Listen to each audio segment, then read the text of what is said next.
और अगर आपको समस्या का हल निकालना है तो वो फाइनली बैठ कर ही निकाला जा सकता है। हम लोग के गांव समाज में जो बड़े बुजुर्ग थे वो ये कहा करते थे कि झगड़ा लड़ाई से आज तक किसी का फायदा नहीं हुआ। हम लोग इतना छोटे थे तब से बड़े हुए हैं तो यही सुन रहे हैं।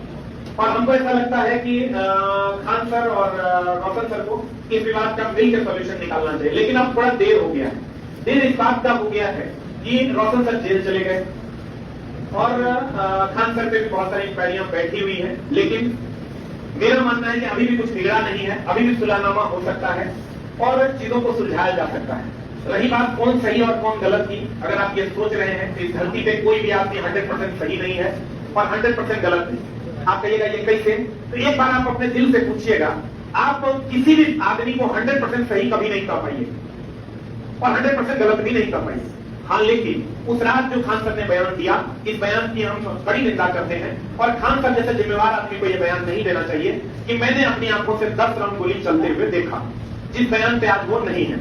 इस बयान की हम इसलिए निंदा कर रहे हैं, क्योंकि इससे बिहार की छवि खराब होगी और बिहार की छवि खराब इसलिए होगी कि जिस बिहार में हम कहते हैं यहाँ कट्टा नहीं कलम चलता है, अगर उस बिहार में आप उस लेवल पे जाकर के जहाँ बच्चे आपको फॉलो करते हैं, लोग आपको फॉलो करते हैं और वहां आप ये कह देते हैं बड़ी गैर जिम्मेदाराना तरीके से कि मैंने अपनी आंखों से 10 राउंड गोली चलते हुए देखा, कि इस बात का शायद स्पष्टीकरण आपको देना चाहिए और इस बात का स्पष्टीकरण एकदम आपको देना चाहिए। उसका रीजन ये है कि यहाँ बहुत सारे बच्चे बिहार के बाहर के होंगे। कौन कौन बिहार के बाहर के हैं, हाथ खड़ा कर, जो बिहार के बाहर के हैं। लड़कियां भी बहुत सारी बिहार के बाहर की हैं। आप कहां से आई हैं? यूपी से।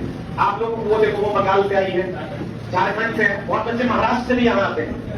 होता क्या है दोस्त मेरे कि जब वो बच्चा यहाँ आता है तो हम उसको ये कहते हैं कि बच्चा तुम आने से पहले क्या सोचता था और अब क्या सोच रहा है। वो कहता है कि सर जब बिहार जाने का सोच रहे थे तो अगल बगल वालों ने मना किया कि मत जाओ बिहार, वहां गोलियां चलती है, वहां ये होता है, वहां वो होता है। वो कभी चला करता होगा, अब नहीं ऐसा होता है, अब ऐसा यहाँ नहीं होता है। हम लोग ये कहते हैं कि यहाँ आपने बड़े गैर जिम्मेदाराना तरीके से ये कह दिया कि बहुत बार कम छोटा कितने बार प्रयास करें।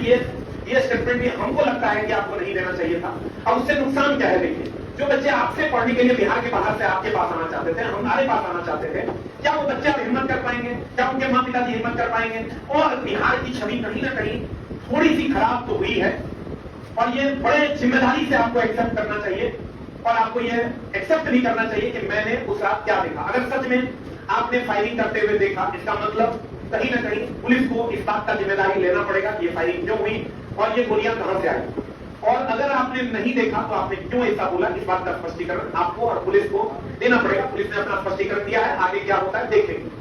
रही बात रोशन सर की, तो रोशन सर अभी जेल में है। उम्मीद करेंगे कि जल्द से जल्द जेल से वो बाहर निकलेंगे और हमारे बीच होंगे, क्योंकि दोस्त पता है हमको ऐसा लगता है, चाहे वो हम हैं, चाहे वो रोशन सर हैं, चाहे वो खान सर हैं, अगर हम आप और सब लोग या प्रदीप सर हैं या टीकेजीएस मस्ती वाले सर हैं, जगदेव मेरा स्टूडेंट है, पढ़ाता है, अच्छा पढ़ाता है, या दुर्गेश जी पढ़ाते हैं, बहुत सारे लोग, बहुत सारे ऐसे टीचर हैं जो बहुत अच्छा पढ़ाते हैं लेकिन हम लोग उसको नहीं जानते। गांव में वो पढ़ा रहे हैं और खूब अच्छा पढ़ा रहे हैं, खूब मेहनत कर रहे हैं, तो हम उनको जानते भी नहीं। मेरा मानना है, हमने पता है टीचरों से आज तक कंट्रोवर्सी क्यों नहीं किया। उसका बहुत सारे टीचर ऐसे भी हुए जो मेरे बारे में भी कुछ बोले, लेकिन मेरा जी नहीं करता है बोलने। उसका रीजन ये है दूसरे कि हमको ऐसा लगता है कि अगर वो शिक्षक है, चलो मेरे बारे में 2-4 लाइन वो बोल दिए, मान लो बोल दिए, तो अगर वो शिक्षक हैं तो जरूर समाज को कुछ अच्छा सिखा रहे होंगे। तो अगर वो समाज को कुछ अच्छा सिखा रहे होंगे तो हाथ जोड़ के हम उनका रिस्पेक्ट करते हैं और खास करके उन सभी शिक्षकों से जो अपना कीमती समय, अपना कीमती जीवन बच्चों के लिए देते हैं। रही बात कोचिंग व्यवस्था की, बहुत सारे मीडिया बंधु हमारे कोचिंग व्यवस्था पर भी सवाल खड़ा कर रहे हैं कि ये लोग पैसा कमाते हैं वगैरह वगैरह वगैरह। सच पूछे तो कोचिंग व्यवस्था में हम लोग या कोई भी हम जैसे टीचर, जितने भी टीचर जुड़े हुए हैं, सब लोग इससे धन का अर्जन करते हैं, इसमें कहीं कोई दो मत नहीं है।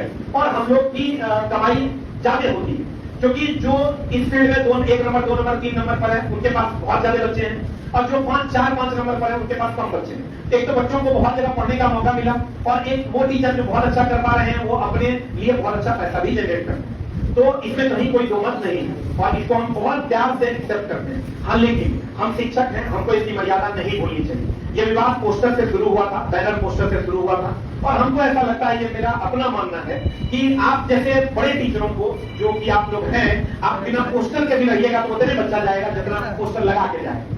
ये मेरा अपना मानना है। तो इस बात पे तो विवाद होना ही नहीं चाहिए था। दूसरा बात की बहुत सारे मीडिया बंधु हमारे ऐसा कहते हैं कि देखिए ये लोग जो है बच्चों को गलत तरीके से मैनिपुलेट करते हैं, ये करते हैं, वो करते हैं। तो हम आपको ये बता देंगे, अगर आप हमारे मीडिया बंधु हैं, अगर आप ग्रेजुएट होंगे तो हमको लगता है आपके समकक्ष वाली डिग्री इन लोगों के पास भी है। ये सारे बुद्धिजीवी हैं। कितने बच्चे इसमें ग्रेजुएट हैं?